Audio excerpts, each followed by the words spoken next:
I'll tell you one secret about that story. Whatever Krishna does has many reasons.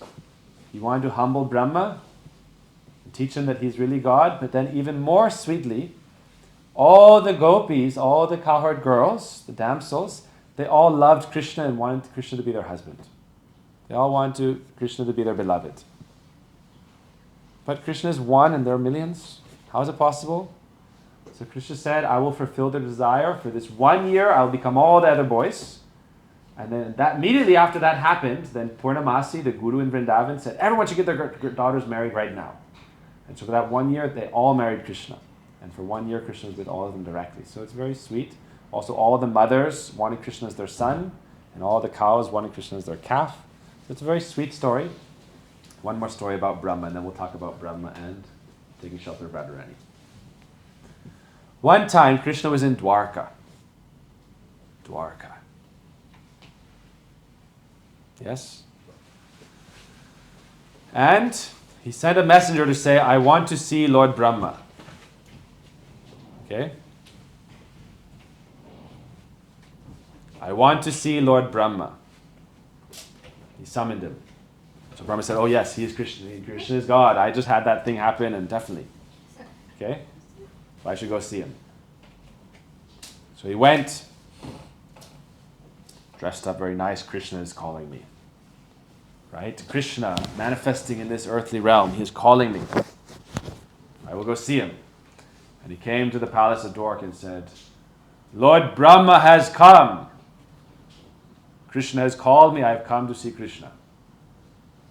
And the gatekeeper said, okay, thank you very much. Just give your name and sign in here.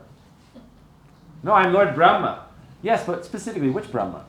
What do you mean, which Brahma? I am Chaturmukh. I am four-headed Brahma. Brahma tells his own stories. That's why we can tell these stories like this. He likes us to know who is Krishna, who is Brahma, who are we? Right? If Brahma is so great and he is teaching us this, then who are we? We are a speck of a speck, but we are divine's particle. We are the God particle, but we are servant of God. We are divine, but we are part and parcel of Krishna. So Brahma said, I want to see Krishna. You summoned me. The gatekeeper said, which Brahma? Four-headed Brahma? So to say, okay, I'll go and ask. They left. He was waiting. You know, sometimes you're waiting in a room. It's like, geez, Krishna must be busy today. I thought he was just playing and with his family and friends. So then the attendant came back and said, okay, Krishna will see you now. Krishna will see you now. And this time Krishna was living in Dwarka. It's a royal palace outside of Vrindavan. He was living more like a great prince, great king. So Brahma had to go through a long corridor. In South India we have some temples. Very long corridors, long way to get to see Krishna.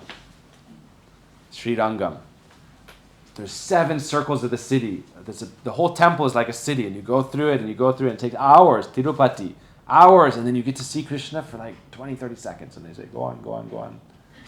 So Brahma was waiting to see Krishna, and as he went through a long corridor, and he came to a beautiful assembly hall, and he started hearing some noise, right, like cymbals. Like a beautiful symphony of, like sometimes you have different bells and different tones and like thousands and millions of them. He couldn't understand. It was the first time he ever heard something like that. Like millions of beautiful bells and cymbals were ringing. And then as he approached, the attendants opened these beautiful doors. Okay, you can imagine this scene. He's walking through the corridor and he's hearing this beautiful, strange symphony of sounds. And the doors open. It's like he's walking into like you imagine this kind of universal display of splendor that you have a hard time even comprehending the magnitude of it. And he sees thousands and thousands of Brahmas like him, but there's one difference. They're all greater than him. He has 4 heads. Some have 10. Then he sees one with 20, then 64, then 1,000, then 10,000, then 1,000,000. And they're all bowing their crowns at the feet of Krishna. And this is making all the music. And then he sees some part open, and with with great humility, he walks forward. He's the biggest big shot in this universe. But he saw representatives of every universe. You ever heard of the multiverse? Right? Where does that come from? It comes from Krishna. Right? Krishna. All the unlimited universes. Universes are described. Imagine this room we're in. Imagine this room filled with mustard seeds. Right? Golden mustard seeds. Imagine how many golden mustard seeds would fill this room. Who's a math whiz? Radhe? Manjari, math whiz. Indra, Bandhav, Krishna Prem. All right? 150 trillion. Perfect. That's the right number. Rupa Raghunath Prabhu. So he thought, I'm very small. All these universes are there. I'm very small. So he approached Krishna, offered obeisance. And Krishna said, don't need to offer obeisance to me. I just want to see how you're doing. How's everything going in the universe? Everything's okay? Right? I'm here in this. You are the Brahma of this world. But I had a Zoom meeting. Right? I had a meeting. All the other Brahmas had to come and see me. They had some questions. And we're having our annual Brahma seminar. All the representatives of all the universes coming together for discussion. Brahma thought, I'm very small. He said, everything's okay? Any points to address? He said, where do I start?